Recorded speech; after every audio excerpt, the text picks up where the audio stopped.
We want to take a look at how the unrest in Egypt could impact another part of the world. South Asia and Indonesia, for example, right now, we're going to look at that in focus. Jonathan Binder is the Chief Investment Officer of Consilium Investment Management. In the past, he has been a guest here on Street Smart to talk about the European debt crisis, but he's just returned from a trip to Indonesia, Sri Lanka, and Bangladesh, where he met with a variety of companies to assess the impact of political and religious unrest on these emerging markets nations. So welcome back to the program, Jonathan. Thanks for joining us. Let me ask you, first of all, what you found on your trip as kind of the differences you'd imagine those countries have with Egypt.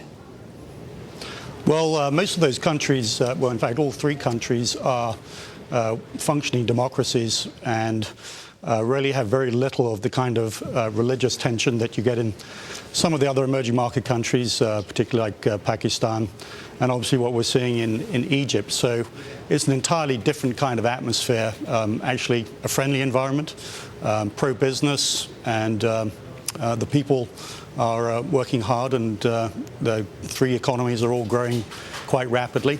They're facing challenges, but not the type of political challenge that you're seeing in Egypt today. What about imports, exports between the countries? Is that something, Jonathan, that we need to kind of be aware of? Well, I think I'm generally concerned globally about free trade, because I think there's a tendency to see increased tensions between different countries, both within regions and around the world. And I get the sense that there's an increasing trend towards some degree of trade protectionism, which would be bad for the global economy and obviously bad for some of these economies in particular. Well, you know, one of the things that struck me about your trip, and this morning I think New York Times also was talking about problems with countries that export to Egypt and to these nations that may face similar issues. Obviously, the Egyptians aren't going to be purchasing a lot of exports, or at least not to the extent that they had in the past. Is it going to affect the countries that you traveled to?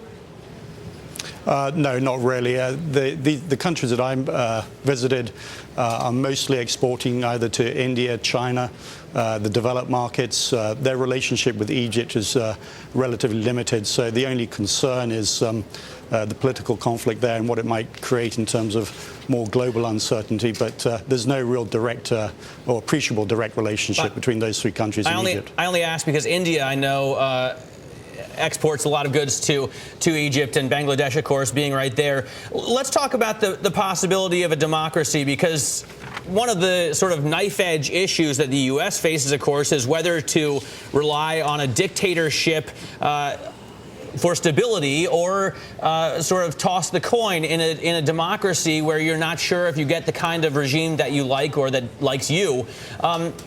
There are some very different kinds of democratic results in Bangladesh than there had been, for example, in Pakistan, which were previously one and the same. That's correct. Look, Bangladesh won its independence from Pakistan over 40 years ago, and has recently returned to democratic government. And I would say that the signs in Bangladesh are very encouraging. You don't get the kind of religious extremism there, although it's obviously a vast majority Muslim nation, and it's stable. They have a lot of challenges economically to create a lot of infrastructure. They need bridges, transport, electricity, all the traditional things.